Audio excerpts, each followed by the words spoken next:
एक शख्स की हत्या 5 मर्डर से बदला। 6 लोगों की जान पर भारी पड़ी 10 बीघा जमीन। जमीन की लड़ाई जातियों पर आई। यूपी में कानून व्यवस्था को सीधा चैलेंज।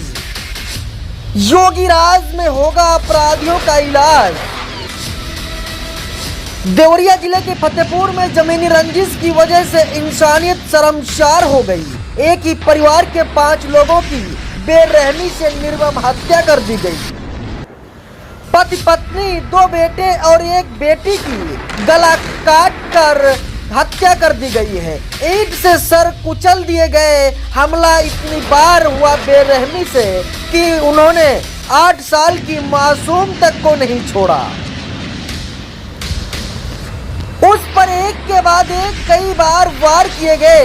उन्हें लगा कि उसकी मौत हो गई तो वहां से चले गए। हालांकि उसकी सांसें चलती रही और उसे गंभीर हालत में गोरखपुर के बीआरडी मेडिकल कॉलेज में एडमिट कराया गया।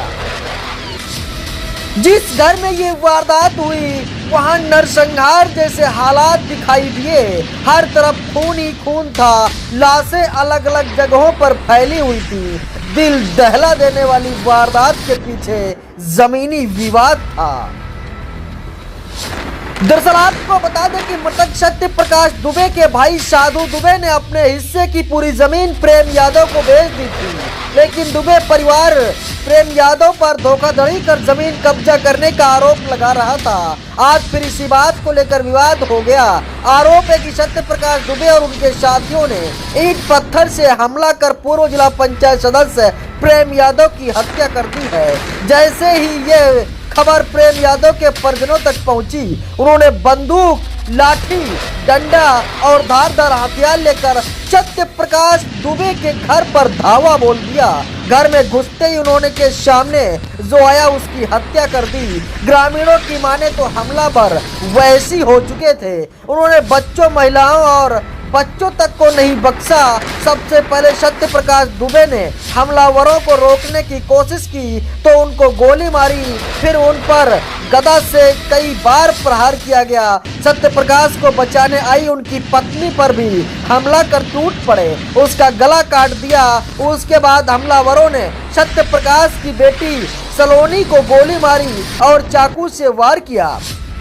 फिर 10 साल की बेटी नंदनी और 15 साल के गांधी को भी मार डाला है। सबसे आखिर में 8 साल के बेटे पर हमला किया, पर उस पर कई बार भी हमला किया। घर में कुल 6 लोग मौजूद थे। 5 की हत्या कर दी गई, जबकि एक अस्पताल में जिंदगी और मौत से जूझ रहा है। आरोपी वारदात को अंजाम देने के बाद फरार हो गए हैं। जैसे इस वारदात हत्याकांड की खबर पुलिस और प्रशासन को लगी, हमला में एक्टिव हो गए। हालात बिगड़ता देख एसपी पीएससी की 2 कंपनियां बुलाई गई। प्रमुख सचिव गृह संजय प्रसाद और स्पेशल डीजी प्रशांत कुमार ने मोर्चा संभाल लिया। जो प्रथम दृष्टया जो हमें जानकारी मिली है वो ये है कि ये आपसी रंजिश में की वजह से ये घटना हुई है। एक पक्ष जो है वो अपनी बात को लेकर के यहाँ आए थे सुबह, उनके पहले वो एक घटना हुई और उसके बाद उसके रिएक्शन में दूसरी घटना को अंजाम दिया गया, जिसमें कुल अभी तक 6 लोगों की डेथ हुई है। तो ये दुबे जी जिनके घर पे हम लोग खड़े हैं अभी यहाँ पे, उनके एक भाई हैं और उनके भाई ने अपने हिस्से की ज़मीन एक सज्जन जो दूसरे पूर्वे में रहते हैं उनको बेची थी और उसको लेकर के शायद जो दुबे जी का परिवार है वो उसने कुछ आरोप लगाए थे दूसरे पक्ष पे कि उन्होंने उनके भाई को बहला फुसला करके उस ज़मीन को अपने पक्ष में कराया है। और लेकिन उसमें जो भी कानूनी कार्रवाई थी वो काफ़ी समय से चल रही थी और उसको लेकर के इनके बीच में थोड़ा तनाव था। जिन लोगों ने यहाँ किसी के घर पे चढ़ के कानून को अपने हाथ में लिया है उसके विरुद्ध भी कठोर कार्रवाई की जाएगी। वर्तमान में गांव में 2 कंपनी पीएससी तैनात कर दी गई है और यहाँ सभी वरिष्ठ अधिकारी स्वयं मौजूद हैं। जहाँ तक सहायता की बात है, ये शासन स्तर पे समीक्षा के बाद से। दरअसल सीएम योगी दुख घटना की मॉनिटरिंग कर रहे हैं। सीएम योगी ने पुलिस को आरोपियों पर सख्त कार्रवाई करने और पीड़ित परिवार को हर मदद देने के लिए निर्देश दिए हैं। 14 लोग हिरासत में हैं। पूरे प्रकरण में ठोस और प्रभावी कार्रवाई की जाएगी। अगर ये एप्लीकेशन के बावजूद, जैसा कि आप लोग अभी बता रहे हैं, कि अगर एप्लीकेशन थाने में दी गई है और किसी तरह की कोई लापरवाही है तो देवरिया की दुर्भाग्यपूर्ण घटना अत्यंत दुखद और निंदनीय है। मेरी संवेदनाएं शोक संतप्त परिजनों के साथ हैं। एडीजी कमिश्नर आईजी को मौके पर पहुंचकर कठोरतम कार्रवाई और जिला प्रशासन के अधिकारियों को घायलों के समुचित उपचार के निर्देश दिए हैं। इस घटना के दोषियों को किसी भी कीमत पर बख्शा नहीं जाएगा। एक ही परिवार के 5 लोगों की हत्या कर दी गई, लेकिन सोशल मीडिया पर अलग ही नैरेटिव सेट किया जाने लगा। पूरे मामले को जातिगत रंग देने की कोशिश होने लगी। कोई ब्राह्मण का नरसंहार बताने में जुटा तो कोई कुछ प्रेम यादव के सपोर्ट में खड़े हो गए। कहने लगे अगर प्रेम यादव को न्याय मिलता है तो 6 लोगों की जान बच जाती। 2 जातियों से जुड़ा मामला होने की वजह से पूरे गांव में तनाव है। 2 लोग गुटों में बटे हुए हैं। हालांकि गांव में भारी संख्या में पुलिस बल तैनात है। ग्रामीण इस वारदात के पीछे पुलिस की लापरवाही को जिम्मेदार ठहरा रहा है। आरोप है कि मामला करीब 7 साल पुराना था। प्रेम यादव पर जबरन जमीन कब्जा करने के आरोप लगे।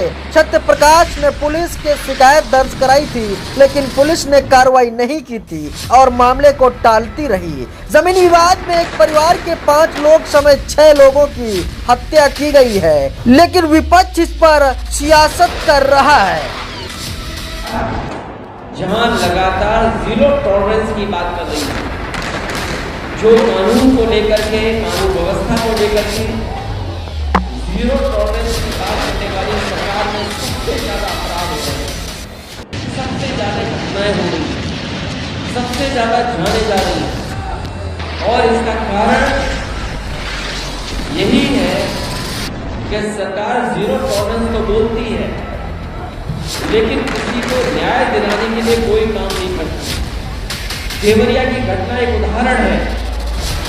देवरिया का जो घटनाक्रम है वो एक उदाहरण है कि किस तरीके से सरकार का कामकाज चल रहा है। मुख्यमंत्री से लेकर के जो बड़े बड़े अधिकारी हैं वो मौके पे गए या अस्पताल में जाकर के हालचाल लिया। लेकिन सच्चाई तो ये है कि अगर प्रशासन सही तरीके से काम कर रहा होता, अधिकारियों ने पहले ही न्याय दिया होता, अधिकारियों ने अन्याय नहीं होने देना था और सरकार के लोगों ने अगर न्याय दिया होता तो 6 जाने कहीं नहीं जाती।